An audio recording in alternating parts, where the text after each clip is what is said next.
Bonsoir. Bonsoir et bienvenue à cette guidance de la semaine.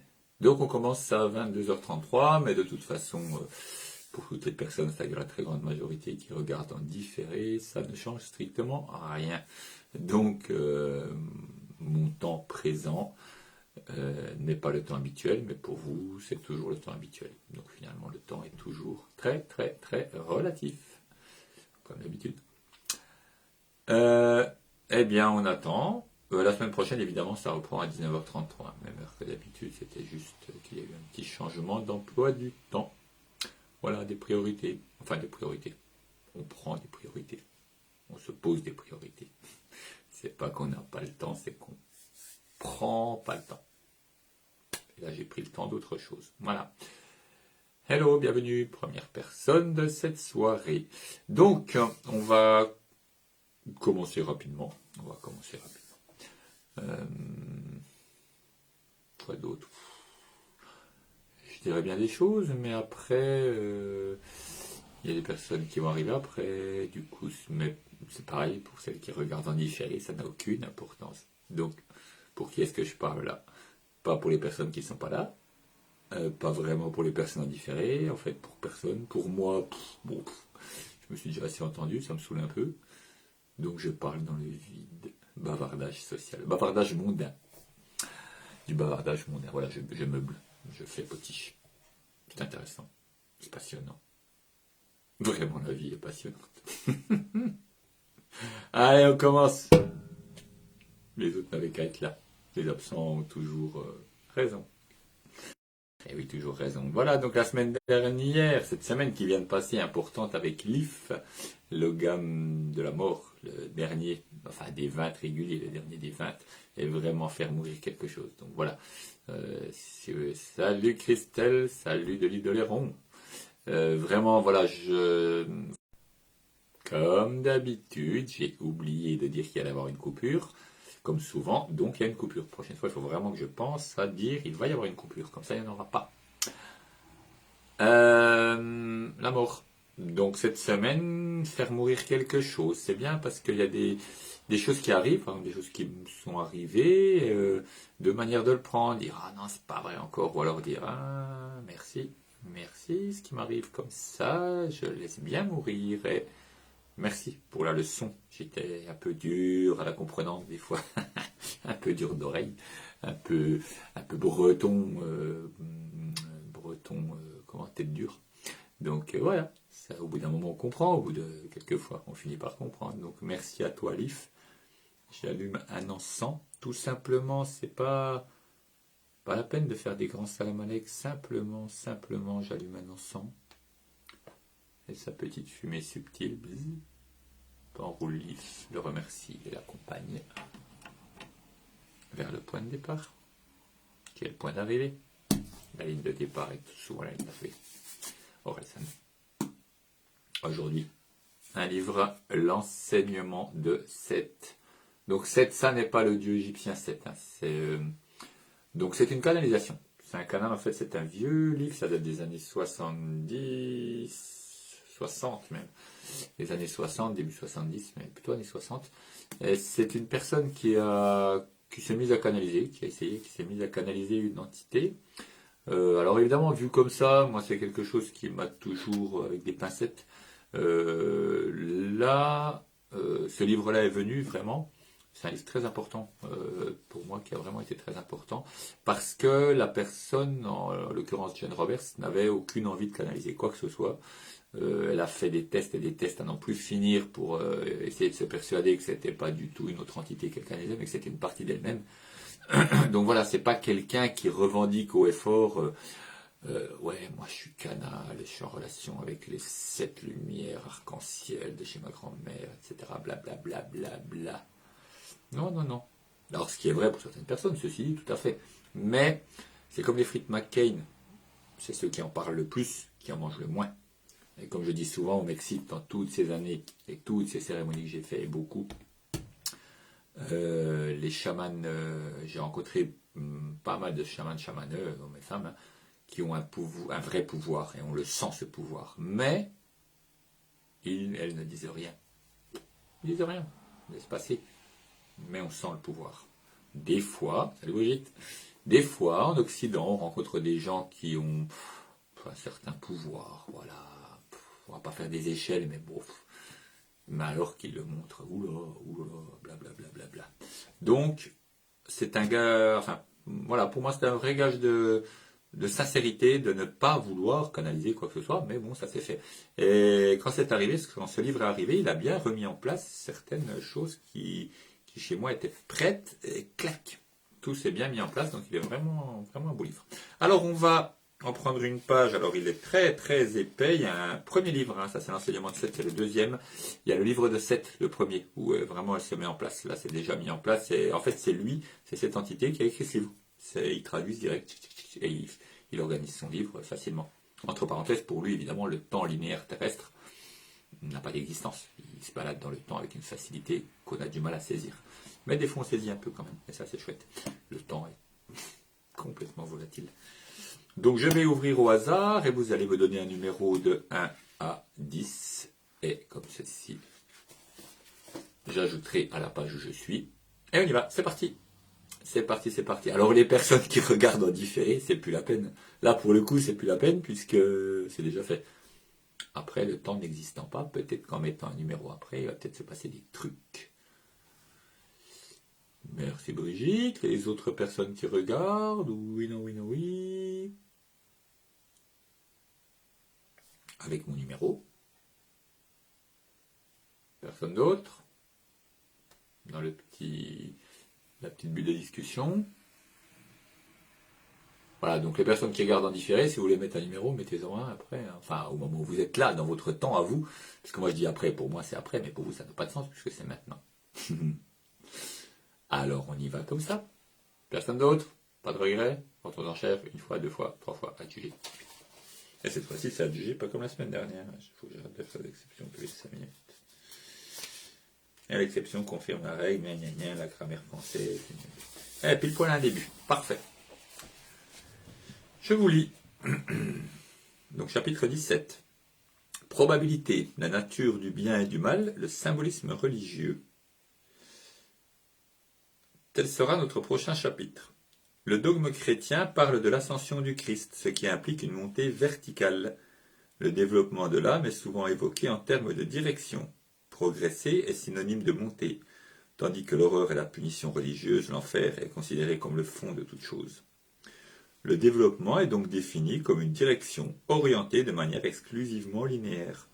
On pense rarement, par exemple, en termes horizontaux. L'idée d'évolution, dans sa version populaire, a propagé cette théorie. À travers une progression graduelle, le singe a favorisé l'émergence de l'homme. Avec humour, entre guillemets, il dit « Le Christ aurait pu tout aussi bien être laissé en cours de route ». Il a assez d'humour, c'est une entité qui a pas mal d'humour. La même réalité intérieure du message était décrite de telle sorte que l'homme de cette époque pouvait la comprendre. L'âme ne monte pas une série de marches, chacune représentant un degré supérieur au développement. Au contraire, elle se tient au centre d'elle-même, explorant, accroissant ses capacités dans toutes les directions à la fois, chacune étant légitime. Le système des réalités probables vous révèle la nature de l'âme. Il devrait modifier considérablement vos idées concernant la religion. Pour cette raison, la nature du bien et du mal est un point important. Bien que vous ne soyez pas actuellement en état de comprendre, je vous dis simplement que le mal n'existe pas. Donc c'est bien cette entité qui parle au lecteur, donc à nous. Je vous relis. Bien que vous ne soyez pas actuellement en état de comprendre, je vous dis simplement que le mal n'existe pas. Pourtant, vous êtes évidemment confronté avec ce qui vous paraît être les conséquences du mal. On a souvent répété que parce qu'il y a un Dieu, il doit y avoir son contraire. Autrement dit, si le bien existe, le mal doit également exister. C'est comme si l'on prétendait que parce qu'un objet a un haut, il doit avoir un bas, sans tenir compte du fait qu'il est composé de ces deux parties. Revenons à des notions fondamentales. Vous créez la réalité à travers vos sentiments, vos pensées et vos actes mentaux. Certains se matérialisent, d'autres sont actualisés dans des systèmes probables. Vous êtes, semble-t-il, confronté à n'importe quel moment à une série de choix, dont certains paraissent plus opportuns. Vous devez comprendre que chaque acte mental est une réalité à l'écart de laquelle vous êtes responsable. C'est ce que vous êtes dans ce système particulier de réalité. Croire au diable, par exemple, c'est vous créer les conditions de son existence. Voilà une partie du livre. Je vais encore en lire un petit peu, c'est vraiment intéressant. Un certain potentiel d'énergie étant investi dans son image, il aura conscience de lui-même, mais ne possédera, le diable, mais ne possédera aucun pouvoir sur ceux qui ne croient pas en lui, et qui, en raison de leur propre croyance, ne lui ont pas donné de réalité. En d'autres termes, il constitue une hallucination de haut niveau. Comme je l'ai déjà mentionné, ceux qui croient à l'enfer et qui, à cause de leur foi, peuvent lui être voués, pourront l'expérimenter, mais pas pour l'éternité. Aucune âme n'est éternellement ignorante. Évidemment, le principe d'éternité linéaire, il est aberrant. Je veux dire, comme disaient des proches, l'éternité c'est long, surtout vers la fin. Donc voilà, l'éternité, c'est pas compréhensible, c'est pas quelque chose qu'on peut appliquer à une linéarité. Ceux qui ont de telles croyances perdent réellement confiance dans la nature de la conscience, de l'âme et de tout ce qui est. Ils ne se concentrent pas sur ce qu'ils pensent être le pouvoir du bien, mais au contraire sur celui du mal. Cette explication, voilà une quintessence de ça, de ce morceau de texte, et qui m'a vraiment parlé, c'est le mal. Il n'y a pas de mal. En fait, quand on dit tout est parfait, souvent on le dit, mais tout est parfait, mais on n'en pense pas un mot. Parce qu'en fait, derrière, on se dit, ouais, mais pourquoi il se passe ça, ça me saoule, ça va pas, ça c'est... Mais tout est parfait. Il n'y a pas d'extérieur à la perfection, puisque le tout est parfait. Donc il ne peut pas y avoir d'extérieur. Donc c'est bien, c'est parfait. Donc il ne peut pas y avoir de mal. C'est comme l'amour. On dit souvent la haine est le contraire de l'amour.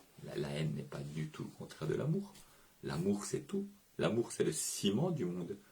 La haine, c'est juste de l'amour qui est mal appliqué, qui est malade, qu'on applique mal. Mais c'est de l'amour. C'est en quintessence de l'amour. Simplement, il est vraiment mal appliqué. C'est vraiment ça. Et ce mal, c'est pas du mal, c'est simplement quelque chose qu'on ne comprend pas.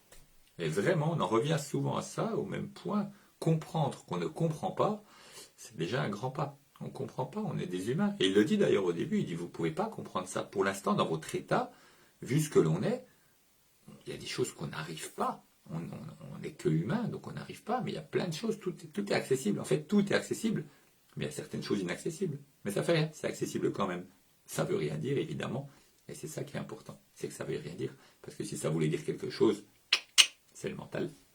Il dit, ah ouais, c'est bon, j'ai compris, tac, tac, tac, c'est cadré, un écran là. C'est bon, j'ai compris. C'est mal barré. Quand on commence à se dire j'ai tout compris, c'est mal barré. Donc voilà. C'est vraiment un livre très intéressant. Je vous le conseille fortement. Après, il peut parler ou pas parler, ça dépend. C'est à voir. On va mettre un peu de musique avant de faire le tirage de Logan, histoire de laisser passer tout ça. Parce que les paroles, c'est bien beau. Mais au bout d'un moment, on va sortir une petite flûte, un peu de musique vietnamienne, flûte vietnamienne, dont la particularité est de posséder une petite guimbarde vietnamienne. C'est ça qui, en vibrant, fait le son. Ça crée un son très différent des flûtes habituelles entre guillemets. Une musique un peu nostalgique, un peu assez douce.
calme et de la tranquillité. On se met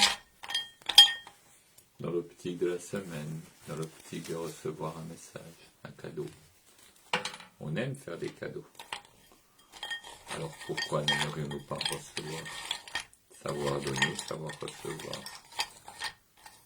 Mettez-vous, et là, mettez-vous, les personnes qui regardent en différé, parce que votre énergie nous arrive. Le temps n'a aucune importance dans ce cas. Votre énergie nous arrive, évidemment. Donc mettez-vous là.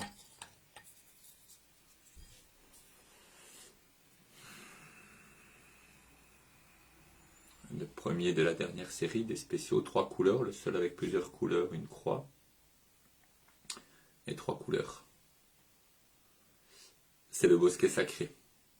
Ce n'est pas une essence d'arbre, c'est plusieurs essences d'arbres. Alors parfois on parle de 7, des fois, parfois de 9. Les arbres sacrés qui forment le bosquet sacré, le lieu. Un bosquet sacré qu'on a trouvé au voyage à Brocéliande, qui était vraiment un lieu magnifique, qui était à 1 kilomètre du gîte. Il s'appelait la Maison Trouvée. Si vous allez à Brocéliande, cherchez ce dolmen, le dolmen de la Maison Trouvée, il est sublime. Il y a des photos, vous avez peut-être vu des photos sur le Facebook. Et vraiment un lieu d'une puissance qui a réussi à se préserver lui-même au milieu des champs, qui a réussi à garder des chênes magnifiques avec une force vraiment, des chênes énormes qui ont été gardés. Voilà, vraiment un lieu superbe. Et donc ce bosquet va nous apporter, dans l'encens, il libère son parfum, il libère son arôme, il libère ce qu'il a à nous dire. Trouver son lieu, trouver le lieu de justice, le lieu divin, le lieu où on rend la justice, c'est-à-dire qui est en lien avec tout le cosmos, qui est en lien avec tout. On parlait dans l'enseignement de Seth de... Je ne sais même plus de quoi je parlais. On parlait du bien, qui est tout. Le bosquet sacré, mais en lien avec tout. Il est un concentré du monde, mais il est le monde. Il est le monde. Et trouver ce lieu, trouver ce... Pas physique obligatoirement, évidemment, le lieu physique en est une représentation, mais trouver ce lieu en soi, ce bosquet sacré en soi, ce lieu de soi qui est tout, on est le monde, simplement. C'est pas très compliqué en fait. C'est pas très compliqué. Donc simplement ne cherchez pas ce lieu. Soyez ce lieu. Ne le trouvez pas, il va vous trouver. Il est pas différent de vous. Le monde n'est pas différent de nous. Le bien n'est pas différent de nous. Nous sommes le bien. On ne devient pas bon. On est bon là, dans l'instant, maintenant. On ne devient pas, c'est pas un chemin, c'est pas une carotte au bout du chemin. On est la bonté, on est l'amour, tout est tout. Et ce bosquet sacré, il représente tout, il est tout, juste dans cet être. Là, celui-là, ou celui-là, là. Dans tous, partout. C'est facile. Voilà, je vous souhaite une très belle semaine dans votre lieu magique. Et cette semaine en particulier, semaine prochaine 9-10, un week-end avec Emilienne, avec les esprits de la nature dans le Jura, des très très beaux lieux, Et puis toujours dans 2 semaines, 3 semaines, 2 semaines et demie, la retraite avec les animaux, retraite chamanique avec les animaux de pouvoir, voilà. Si ces guidances vous plaisent, vous pouvez participer, vous pouvez m'aider en participant par un don. Il y a une adresse sur l'annonce du site, sur l'annonce de l'événement. Donc vous pouvez cliquer dessus et parfois faire un petit don, ça permet de continuer à vivre et de continuer à faire, voilà, simplement, de la matière, tout simplement. Voilà, de belles journées, une belle semaine, et à tout bientôt la semaine prochaine à 19h33, évidemment. Au revoir, passez un bon temps.